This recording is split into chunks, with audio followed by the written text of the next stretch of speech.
Ready na ba? Uy, wag niyo naman lakasan masyado ah. Hindi, palakasan ng ganun. Hampasan pa rin naman eh. Para may iba naman, hindi po lagi bola, di ba?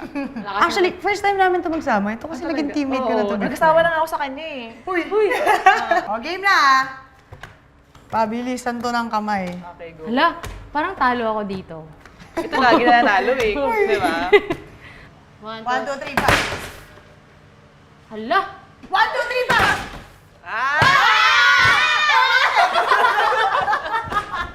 Hindi naman pare-pareho yung cards ko. Ba't kayo nag-top? Eh, ikaw yung una! Ako! Kaya nga! Gaganon kami. Okay lang to be yun.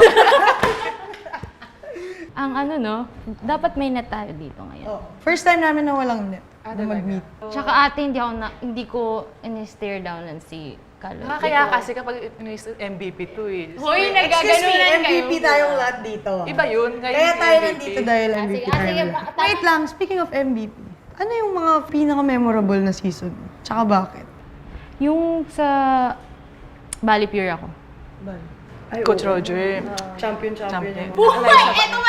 Balde, nakasama yan. Wait lang, naalala mo yung drinap ni Jazz sa'yo? Ginoo, cross court. Damor sends it to the other side. And the Water Defenders. The Lady Warriors did not see that 1-2 play coming. Tapos champion na kami! Yun lang pala eh. yun. Pero yun yun. Yun. First ever championship ng Bali Pure yun. Oo. Anong team ka nun? Pukari. So kayo yung talagang naglalaban nun. Pero ikaw, Ate Mai, ano yung memorable season mo? Season. Siguro yung Pukari days namin nila Michelle Gumabaw. To keep that alive. Pablo.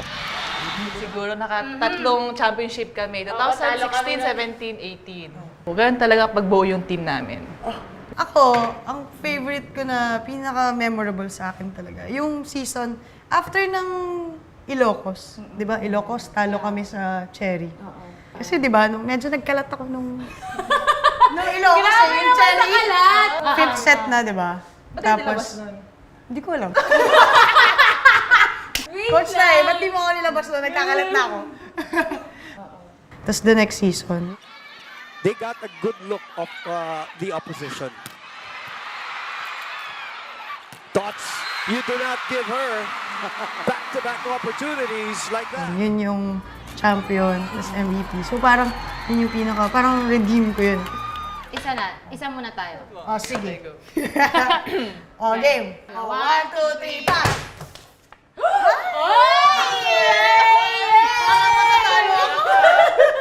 Last one, no?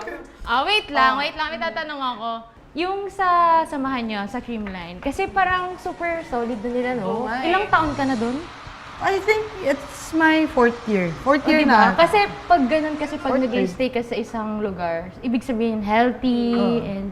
Hindi, ako talaga, yun nga, ang first MVP ko talaga, yun nga, na talagang memorable sa akin, yung nasa Creamline ako. Kasi dun They're ko... like family, Oo, kahit so- anong mangyari outside volleyball. Yeah, Yeah. nakita ko naman yung mga, yung bonding outside Oo, na. tsaka- Isa din talaga yun sa nagpapatibay. Oo, sobra. Na nag-MVP ka dahil sa suporta ng Yeah. teammates mo. Pwede ko lang pong bigyan ng finals MVP lahat ng teammates ko, bibigyan ko po. Kasi ako lang naman yung tipo na play na masaya lang ako ginagawa ko yung sport. Mahirapan paniwalaan, pero totoo na masaya lang ako ginagawa yung sport. Masaya ako na kasama ko yung teammates ko. Pero yun, parang na-realize ko na pwede pala na masaya ka at the same time makakakuha ka ng mga reward. Kayo, ano yung mga parang pinaka na-feel nyo nung unang MVP nyo?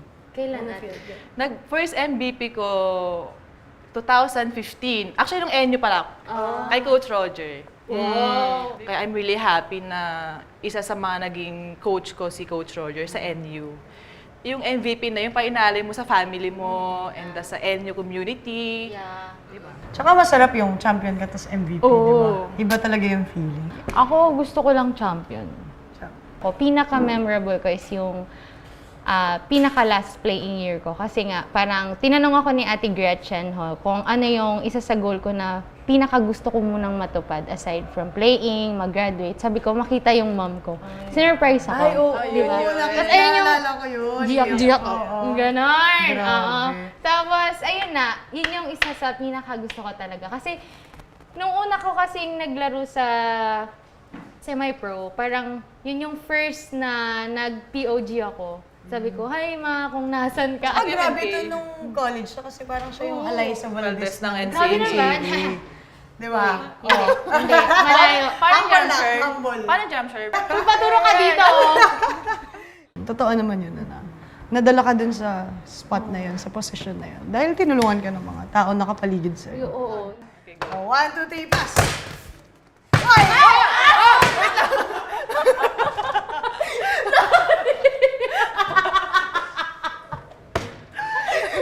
Sorry. Parang Paano na? mabasa nga. Paano na? Ako yung huli. Ako Oh, yung 1-0. huli. Ate, ang ano mo, ang 1-0 daya siya. mo. Bakit ganun lagi? Nakaganon. Dapat dito sa taas. Dapat pa ganun. Oo. Guys, wait. Kasi ngayon lang tayo magkakasama ng Di ba ganito. first Wala set pang siya? bola, oh. Kailangan. Hindi ako sumisigaw. Kalma. Bubobolahan na lang din tayo dito. Sige, go. Sagarin na natin, Ako, ha? go. So, ano tingin niyo yung asset na ng isa't isa sa Ako mauna. Charming. Diba? Paano ito? In terms of volleyball skills, ang pinaka na-amaze ako kay Gretch, yung super cross-court niya. Alam, Grabe. favorite niya yan nung Petrogas pa ako. Super favorite niya yung cross-court. That's a good reception. Soltones going up again, and she goes across court. That cut shot, perfectly executed by Gretchen. Hindi. Ang sabi lang sa akin ni Coach Roger talaga, pag kunyari, volleyball, go. Ano Diba pag bitin yung bola, huwag na masyadong iganon. Kung asan yung bola, papaluin lang siya doon. Pero titingnan mo yung kamay ng blockers, diba? Tapos huwag yung masyado ibaon. Parang ipapacheck. Kung may kamay, ipapacheck lang. Pero pag super bitin, gaganyan. Huy, si Tots, ala. Nagagaling na to, tara na. Bukas gagawin din. na to. Yun pala ang secret ng Gretchen Soltone. Ate May, ako, ang favorite ko sa kanya, grabe to magpa-check sa akin, hindi ko talaga mahuli. Hindi, pero grabe yung down the line. Pablo goes down the line. Ang maganda dito sa Petro. Oh, favorite ko yan. Ano ko ba naman? Any days pa yan. Yung gano'n niya. Yung gano'n niya. Oo, as in, pag ganun talaga yung bola. Tsaka pag ni-receive mo, Tapos alam mo yung bitin na yung bola, bigla niya pang ika-catch. So ano ngayon? Bida ako ngayon. Ngayon lang, di ba? Pita ka naman palagi. Siyempre, dapat. Ang gusto ko kay Tots naman is yung pag kahit super taas yung bola, kayang-kaya mong, di ba kasi mahirap timingan yun eh. By De Guzman. De Jesus sets it up for Carlos. Yes, that's Carlos. Going down the line this time. Just finds the Lalo na pag Lalo yung jump serve niya. Super bigat. Yes. Kaya target pa ako niyan lagi nito. Ay, hindi niya ako din-target. Magaling kasi ito mag-receive. So ako hindi ako magaling Hindi. Una-una sa lahat. Wait lang. Let me explain. Hello, Coach Carlo. Bakit ba yung pinapatarget mo si Myla Pablo? Hurt naman ako. Hindi, kasi kailangan siya pigilan sa atake, di ba? Para pag sinervan siya, hindi siya maka-approach agad. Para Tama pagod. yan. Ganun din kami. Tots ang target namin lagi. Tots and Alice. Kaya pagod ako palagi eh. After Ay, a game. naman. Sakit ng ulo ko sa inyo. Bakit nga ba? Okay, go. One round. 1, 2, 3, pass.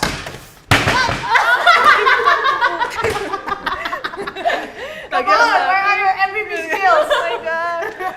So, bilang mga MVP tayo dito, syempre, pero sino yung pinaka-favorite nyo? Ako sa Lasal, si Ate Cha Cruz. Ay, oo, si Miss Everything. All around talaga siya. Nung unang teammate ko siya sa F2, alam mo yung tuturuan kanya sa receive, kung okay ba yung form ng pag-receive mo, tuturuan kanya kung saan mas okay ilagay yung palo mo. Basta super bait niya. And then, super humble niya as a player. Oo. Pati yung personality niya, pag nakita mo siya. Oo, nakasama ko siya sa approachable. Thailand. Tapos tinanong ko siya, ate, ano yung secret mo sa face mo? Sabi niya, alam mo, sabi niya, tulog te, tsaka tubig. Ha? Meron, ano iniinom mong Sobrang ganda tubig? ng face niya. Diba? Ikaw, sino favorite mo? MVP? Si hindi niyo ata kilala to eh. Way back, si Buhawi. Player ni Coach Roger. Parang ahead siya ng super tagal na. Kasi nag-jump serve din siya kagaya sa atin. Tapos, pag sinabi ni Coach Roger, eto lang dapat yung score ng kalaban. Lo, ganun talaga. Oo, promise. Ganun siya kalupit. All around siya. What if makita natin sa TV lahat ng mga ahead pa sa atin na maglaro? So siguro mas, 'di ba, mas maganda. Magiging ano yun, very nostalgic ba yung feeling? Lalo Alam na mo yung mga sumasubaybay pag doon. nakikita ko lang sila sa baste, like kunyari bumisita sa parang, hello, nasa starstruck din talaga ako. Ako din eh. Dati ganun yung mga tingin ko kila Ate Gia. Ako, favorite ko talaga si Ate Gia. Na, Galing eh. That's here for Creamline. Oh, what a combination! Even St. Domingo was faked by Gia de Guzman. Naalala ko yung China, I-ask ka against niya. China.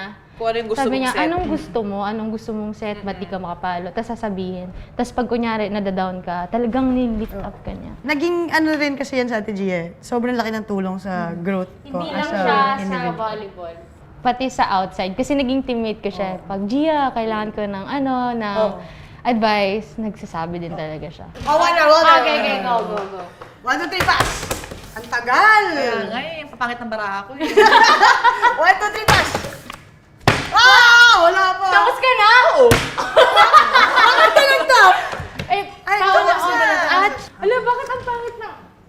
Bakit ang receive ko? Tots, ba't na-target mo ko, Tots? 1, 2, 3, pass! Uy! Uy! 1, 2, 3, pass! Ito yung gusto ni Tots eh. Uy! Last one! 1, 2, 3, pass! Okay, go. 1, 2, 3, pass! Bigay mo na, B. Okay, King. Kala ko ah.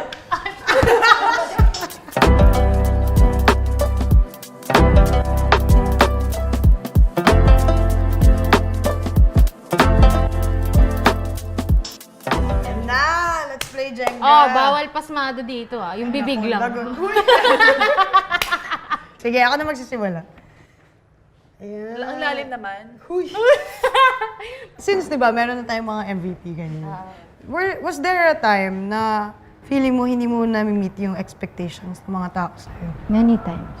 Kasi di ba hindi naman tayo parang every game maganda yung papakita natin. Oo naman. Di ba? Well, gano'n naman talaga. Meron talagang mga days na off ka. Pero yung pinaka nagustuhan ko din sa sarili ko is yung ina-accept mo talaga kung ano ka. I-accept mo yung mga pagkakamali mo, tapos mag-grow ka talaga ng mag-grow. Kasi di ba parang ang hirap maging volleyball player kasi parang, sorry for the word, pero parang feeling nila alam nila lahat. Paano ako mag-start dito? Sige Pero natin. yun, pag may title kasi na binigay sa'yo, like the MVP, parang, syempre parang it's like Parang the, nag-expect pa sila Oo, more. yun yung award na Hindi, parang- kasi MVP ka, so dapat the next time, hindi, kakaiba. Di ba? Pero ako, at the end of the day, niisip ko lang na parang may expectations, pero Di ba? Ang Pero galing ka nagsiset talaga. ako Hindi pa ng- tapos. Oo. ng standard. Dito! Pala, sorry. First time ko to eh. Ay, hindi ka siya, B. Ay, Gawal mo masikip. ng paraan. Yan. Ba't tawa ka ng tawa?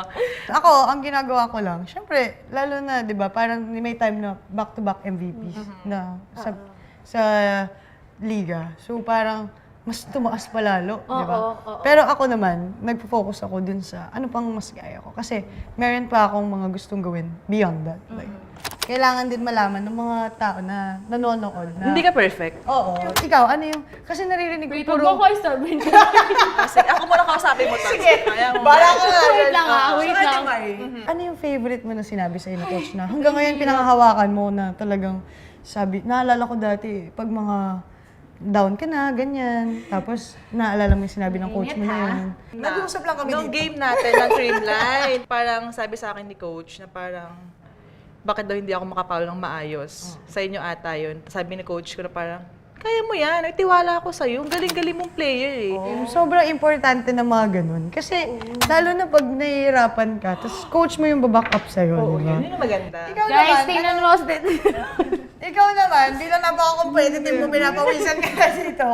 Ano yung mga naalala mo? Kasi naririnig ko, puro Coach Roger yung mga sinasabi Yeah, mo. hindi siya true like parang hindi naman sa flowery, pero parang 'di ba yung ibang coach na para bang, uy, ang ganda ng ginawa mo, siya hindi. Kulang pa. Kahit maganda yung ginagawa mo kasi parang parang gusto niyang ilabas sa'yo kung ano yung kung hanggang saan ka. More on pa-challenge siya sa'yo. Yes. Yung ganun. atake niya pag ganun na Yes, parang... sa lahat ng players, ganun siya. Never mo siyang mariringgan na like, okay yan, yung ganyan. Meron nga isang natatawa ako parang sabi niya sa akin, ano ba yung ginagawa mo dyan? Para kang batang parang nawawala. Yung gano'n, oo. So parang ako. Pero famous nga siya sa mga ganyan, no? Meron pa siyang, sinabi na, ano ba yung set mo? Nasa second floor ba yung mga teammates mo? Pero totoo, sobrang dami niya nagtitrending ng mga video na Tapos ka na. Diba? Tara. Ako na? Yes. Kaya ko to. Ginulo kasi ni Gretch eh. Ganito maglaro ng Jenga. Gretch, yan di ba? Don't! Uy! MVP talaga si Tots.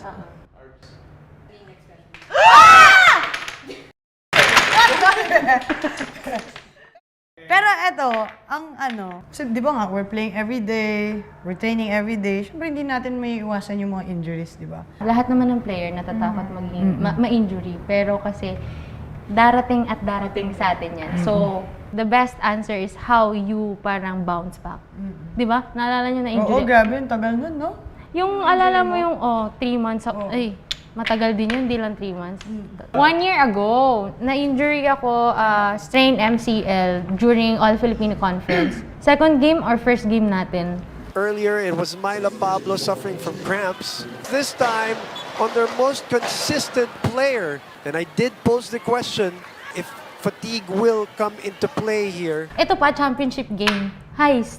Yung kinakatakot ko is ma-injury ako. Oh my gosh, ayoko naman. Oo, sobrang nakakatakot. Oo. Ano yung pinaka, Back injury. Alam mo yan? Ay, oo pala. Teammates tayo nun before sa... Back injury ko, 4 years ko ininda to. 4 years. Grabe, Oh my tagal. God! Pagpalo ko, nanigas yung back ko hanggang... Nag-cramps yung back mo. Hindi, as in, nanigas. Talaga siya. Hanggang pababa siya ng paa ko. Oo. Oh my God. As in yung yung... Hindi ka makagalaw talaga. No, manhid na yung half ko. Pero dito ko. Wait lang, slip disc? Ano daw yung injury mo? Slip disc? Oo, da. Mahirap Tapos, yun, nung nag-college, diba? tapos Kasi nag-college konting ako. mo lang, baldado ka na. Oo, nung unang practice ko pa lang, sumasakit na yung back injury ko. Hindi na ako makatayo. Alam mo yan, Tots, di ba? Motolite natin. Unang training ko pa lang, hindi na ako nakakagalaw dahil nga si back injury ko. Pero, ang ginawa ko noon, para yung katawan ko, nagpilates ako na 1 taon. I mean, kumbaga, yung katawan ko, ginastusan ko siya para lang to sa volleyball. Kasi hindi ko siya ma-let go yung volleyball kasi ito yung ano ko eh. Puhunan ba? Puhunan ba ng katawan? Kailangan. Tama naman yun, mag-i-invest ka talaga Oo, sa yung katawan. sarili mo. So, Yeah. hanggang ngayon, Lalo so happy ngayon, naman, hanggang ngayon, hindi na sumasakit yung likod. Kaya Nice! After 3 years. Kaya pala MVP. Try lang Myla yun. Pablo MVP 4. Oy, bagyong Pablo. Yung pinakamalalang injury ko, yung sa UP ako. Tapos, yung shin ko, sumasakit na siya for a while. Tapos pagkita sa x-ray, may crack yung bone. Oh my God! So, 6 months ako off. Ganun. So, yun, grabe, sobrang lungkot ko nun. Pero, Uy, ba't si Coach Okumo nun yung coach namin. So, ang ginawa niya talagang ginaid niya ako na everyday pinapapunto pa rin ako sa training para yung environment ko hindi magbago. Kasi di ba kung injured ka tapos nasa isang room ka lang, malulungkot ka. Yeah. Alam mo Diba? yung pinakamalungkot sa pag-injury season mo is yung hindi sila naglalaro, tapos nasa isang tabi ka parang. Oh. Parang gusto mo makatulong. Oo. mga ganun. Alam mo yung Nakaka-disappoint. mas Parang ganun. masakit sa breakup. Hindi. Pinush mo pa para makatulong sa team mo. Hindi ko expect na dun mag-i-start yung sa cramps ko.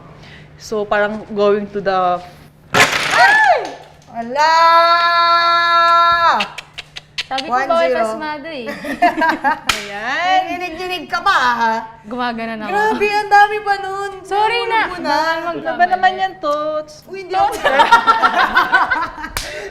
Tapos going to Final Four na kami noon sa F2. Hindi ako, tayo magkalaban, 1 versus Oo, bigla ka nga nilabas nun. sa Calfo, di ba? So parang, ang hirap din bilang isang main scorer sa Open, parang gusto mong tulungan yung team mo, pero hindi mo magawa. Frustrating talaga yun. Oo, kasi Super. nag-workout ka ng ilang months, tapos ganun lang mangyayari sa'yo. Parang, Diba? I think sobrang disappoint That's the- talaga for me and sa management. Kasi, syempre, kaya nga kinuha ng F2 for help the team, di ba? Plus, ganun lang. But I'm sure they will understand. Kasi Oo. everyday naman talaga yung training. Ang hirap talaga. Kasi, Oo. di ba, parang gusto kong sabihin sa mga tao na, guys, isa yun sa hindi nyo alam, yung pinagdadaanan ng isang player.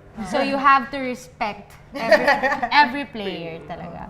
Kasi, hindi naman porket player. Kasi parang ang tingin kasi sa atin na player tayo, so parang ang sarap ng buhay nila. Ganun ang tingin. Ganun, They don't ganun know what's behind the Yeah. scene. Di They na don't nila see. alam kung gaano tayo nasaktan bago natin nakamit yung isang bagay.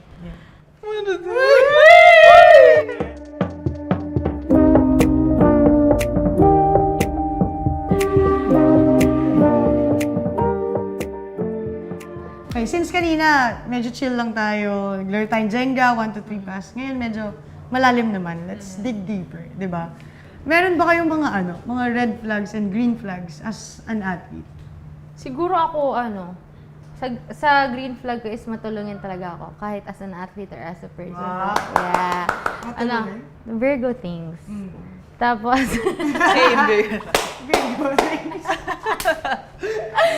Yung green flag ko, same lang kami kay Gretch, matulungin ako. Sa mga yeah, totoo yan. Kasi ako, Aber mo muna. kasi sa team kasi, parang feel ko clown ako dun. So, ikaw pala ang parang fun-fun ng team Oo, mo. doon. Ikaw ang clown. Oo, ako ang clown nila. Kasi Ikaw tao ang sila ng tao. buhay, ganun. Yung red flag naman ko is, mabilis akong mainis sa sarili ko. Ganon. Hindi sa ibang tao. Kasi ako pag napagkatao, medyo parang curious ako sa mga bagay. So, impulsive ako mag-decide. So, minsan based sa emotions ko. Ganon. Di ba? Medyo red flag. Ayoko sa'yo. Hindi. I always say sorry whenever I did yung parang mga bagay na hindi mo inaasahang gawin mo. Kasi parang, kunyari, nasungitan ko si ganito, nagsasorry ako agad na, uy, sorry, wala lang talaga ako sa mood. So, from there, lalo na yung kay Seth, naalala mo yung pagod ako, ate? Sabi niya, Ate Gretch, smile naman dyan, pagod ako. Tapos, nung na-realize ko na, sabi ko, ay, Ba't mo nagawa yun? oo. Tsaka iba ako mag-deliver ng message. Parang good intention naman, pero nagiging bad. Kasi sa sobrang straightforward ko na tao, parang pag kung ano yung nasa isip ko, yun na yun. Pero hindi. Pero natutunan ko siya in the long run kasi parang, dapat pala ganito. Dapat pala ganito. Mas kinder na, always naman good yung intention ko, pero nagiging bad. Mahirap ba mag-sorry? Siguro in the past, I think 1 year ago, I think may mga, din siguro ako, may mga nasabi din ako sa tao na hindi maganda. Alam mo yun, may hindi maganda. Pero na-realize mo na parang, ay, bakit mo gagawin yung tao to? Ang bait-bait ng sa'yo. Di ba may mga ganong bagay, di ba? May mga ganon. Hindi naman perfect ang isang team. Meron talagang ganon. Pero kasi, ang pinakamaganda lang, siguro sa akin, I always confront. Gusto ko confrontation na, did you say these things? And then, ano bang nagawa ko? Bakit? Yung medyo bata pa ako, yung immature pa. As in, ang taas ng pride ko. Right. Parang ganun. Hindi, mga around college. Nung na-realize ko na, masarap din pala mag-sorry. Kasi, di ba, ang bigat pala sa pakiramdam pag hindi nagsasorry yung Pag isang may tao. hino-hold back ka. Yeah. Maganda naman yon na sinasabi mo sa kanila. Straightforward talaga. Oo, ganyan si Gretch nung team. Alam niya natin yan. Pag ayoko. Pero in a good way, na makaka-help din sa team. Like, syempre, kung kukulitin nila ako, edi sa kanila mapupunong yung galit ko. Di ba yung mga ganon? Na- Transparent lang. Bilang mga MVPs, ganyan. Ano naman yung biggest lesson na Be kind to everyone. Kahit sino pa yan. Never mong iluluok down yung tao kahit anumang antas or meron siyang buhay. Kasi malaking bagay yun di ba, sa tao. be kind to each other kasi hindi natin alam yung mga struggles ng mga na tao. kahit masama yung ugali ng isa, magiging mabait ka pa rin. Pabalik. Tsaka mas happy, mas iba yung pakiramdam pag nakatulong ka sa tao na. Ay, oo. Totoo Kahit yun. masama siya or maganda yung pinakita niya sa'yo, basta nakatulong ka, you're okay. Yun yung maganda, maging babait lang naman talaga sa tao. Madami pa kasi ako gustong gawin. So parang mas marami ako natutunan bilang MVP na mas naging responsible ako, mas naging patient, mas naging grateful ako. Yun yung pinaka tinatatak ko lagi sa sarili ko na maging grateful ako kasi minsan nakakalimutan natin yung mga Maliliit na bagay. yung mga maliliit na bagay na Yes. you want more sa buhay pero di mo na nakakalimutan mo na mag-appreciate dun sa mga everyday na meron. So I learned to be grateful na kung ano, na may food every day, na may bahay, na may training lagi, may Wala coaches, nagkakasakit may teammates, sa hindi ako family. nagkakasakit. So yun, grateful ako sa mga taong pumapaligid talaga.